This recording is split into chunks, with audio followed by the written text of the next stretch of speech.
दशम श्रेणी पिलामानकर आसंता काली ठारू पिलामाने ओडियार तममानकर एग्जाम रही तो एथि निमंते आमे तममानकर ओडियार पिलामाने मोस्ट सिलेक्शन क्वेश्चन आमे डिस्कशन करबा जोटे तममानकर एग्जाम पिलामाने 100% हेल्पफुल हबो। तो वीडियोटी आरंभ करिया पूर्व पिलामाने कहि रखुची चैनल को माकर विजिट करथिले चैनल को सब्सक्राइब करी बेल नोटिफिकेशन को ऑल सिलेक्ट करबा को जमा भी भूलिबे नाही। एंड डिस्क्रिप्शन बॉक्स रे हम टेलीग्राम लिंक मध्ये अछि जथा शीघ्र हम टेलीग्राम चैनल तो माने जॉइन हे जाओ जाफल सब question answer and PDF file पे पाइपर।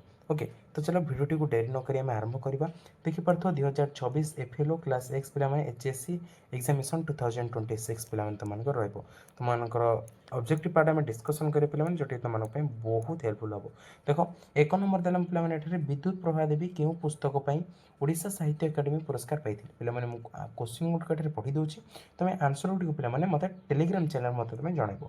तो करदेला काकली है कक कांजली है आउ रहा तुम संचयन तपर हो तपस्विनी तो मानकर चारोटी ऑप्शन मध्य सठिक उत्तर पे कौन मत तुम टेलीग्राम चैनल मत तुम लाइव मुझे सन्ध्या मत तुम जनइब। 2 नंबर देख सर्वसाह माटी कवितार कवि कहार महिमा गान कर तो हम कौन स्वर्ग माटी नदी पर्वत सर्वसाह माटी पे हम ऑप्शन नंबर बी माटी हो तुम करेक्ट आंसर।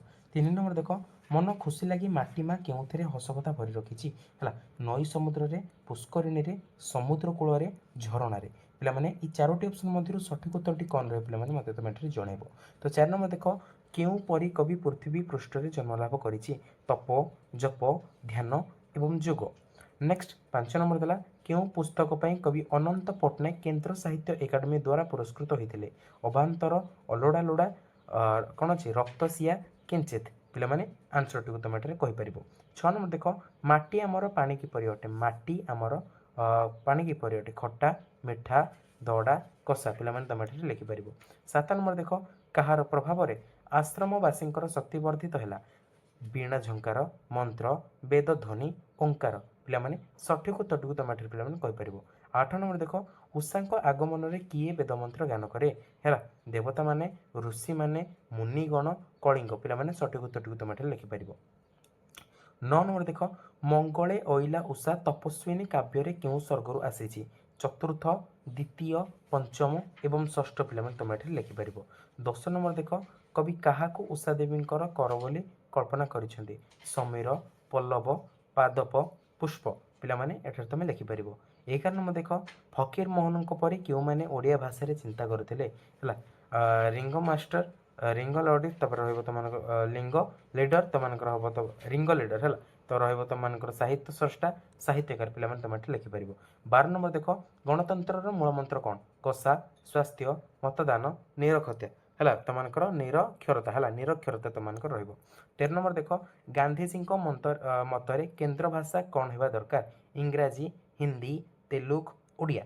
नेक्स्ट देख 14 नंबर है 14 नंबर देला देशर लोक मानकर मातृभाषा कौन अटे इज्राएल जो देश रोचे से मातृभाषा कौन अटे फरासी जर्मानी हिब्रू इंग्लीश तो कौन रही पे तुम लिख। 15 नंबर देख श्री रामकृष्ण सहित नरेन केते वर्षर निबिड़ संपर्क 5 6 2 ବା 3 वर्ष 4 5 वर्ष 3 ରୁ 4 वर्ष पे तुम लिखिपर।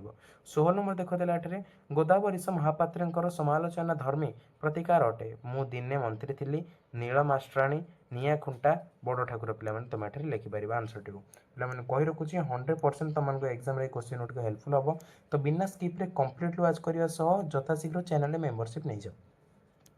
17 नंबर देख उत्कल सम्मेलन केवे प्रतिष्ठा होता 1908 1909 1917 और 1925 पे तुम आंसर गुड तुम कहीपर। झंकार प्रतिकार रचयिता किए झंकार पत्रिका जो रही है रचयिता किए तुम मधुसूदन दास हरेकृष्ण महताब प्रतिभा राय गौर हरिदास पे तुम लिखिपर।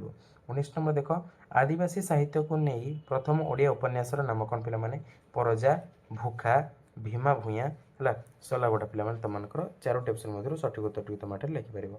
नेक्स्ट देख तुम 20 नंबर देला ओडिया साहित्यर प्रथम प्रबंधर नाम कौन पे चंद्रभागा सत्यवादी उत्कल साहित्य विवेकी तुम आंसर टी तुम लिखिपर। 21 नंबर सूर्य देवता को पूजा करी किए कुष्ठ व्याधर मुक्ति पाई चंद्र सूर्य विश्वकर्मा सांब पे लिखा है सांब हो तुम करेक्ट आंसर। 22 नंबर देख कोणार्क मंदिर निर्माण मुख्य कारीगरी किए पे शिवे सामंतरा विशु महाराणा नरसिंह देवी माँ धर्मपद पे विशु महाराणा हो तुमको करेक्ट आंसर। नेक्स्ट देख देला तुमको 22 नंबर देला तुमको कोणार्क मंदिर निर्माण मुख्य कारीगर आम देखला किए। 23 नंबर देख सबुदिन ये शिल्पी कूल बंची रहो एक किए कही धर्मपद शिवी सामंतरा विशु महाराणा आगंतुक पे तुम ये लिख। 24 नंबर देख महाभारत युद्ध में क्यों 6टी छुआ वीर पणिया देखा अर्जुन अभिमन्यु दुशासन एवं भीम क्यों छोट छुआ। नेक्स्ट देख 25 नंबर कोणार्क मंदिर क्यों कार्य संपूर्ण हो पार नाला दधि नेउती प्रवेश द्वार आस्थान मुखशाला पे तुम ये लिखिपर।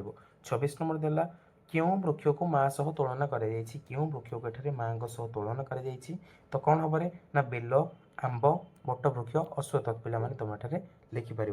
नेक्स्ट देख 27 नंबर किए नटवर बाबू को केबे हेले किसी मागी ना केवल दे चली बापा बोऊ पुओ और सहधर्मिणी पे तुम ये लिखिपर। नेक्स्ट है 28 नंबर मंदिर चौतारा उपर कौन खेल होता सात कौन अच्छी चेस लुडु एंड पशा पे तुम ये लिखिपर। 29 नंबर देख बंधु षडंगीर बाउंश बाट कौन बाउंश बाड़ी केउठी कौन अच्छी गाँ बाहर गाँ मझे घर पाखे गाँ मुंडे पे तुम ये लिखिपर। 30 नंबर देला ये कौन ना बट वृक्ष तले क्यों मैंने बसी कौन पाकुड़ा करें गोरु महिषी आ मेढ़ा पे तुम ये सठिक उत्तर को लिख। तार एक निर्दिष्ट नियम को कौन कहुई छंद छांद वृत्त अलंकार पे तुम ये लिख।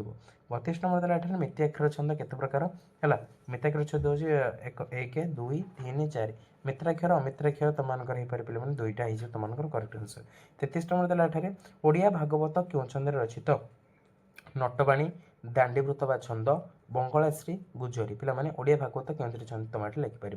34 नंबर देला ये शंकराभरण छंदर पद संख्या केते 2 4 6 8 पे सठिक उत्तर तुम ये पे मत टेलीग्राम चैनल मत तुम जन। 35 नंबर देला ये क्या द्वारा शब्द सरस सुंदर माधुर्यता श्रुति मधुर हुए शब्दालंकार अर्थालंकार छंद अलंकार पे तुमको अलंकार हो तुमको करेक्ट आंसर। जहाँ सहित तुलना करे कौन कहुए जहाँ सहित तुलना करे उपमान जहाँ सहित तुलना करे जहाँ सहित तुलना करे उपमा ये उपमान हो तुमको करेक्ट आंसर। उपमान उपमेय अभेद परिकल्पित हेले क्यों अलंकार सृष्टि पे रूपक हो तुमको करेक्ट आंसर है। 38 नंबर देख श्लोक अलंकार श्लेषालंकार केते विभक्त 2 3 4 5 तो सठिक उत्तर हो पे तुमको कौन हम पे 3 हो तुमको करेक्ट आंसर। 39 नंबर देख क्यों अलंकार उपमेय उपमान आरोप कर उपमा जमक रूपक और उत्प्रेक्षा पे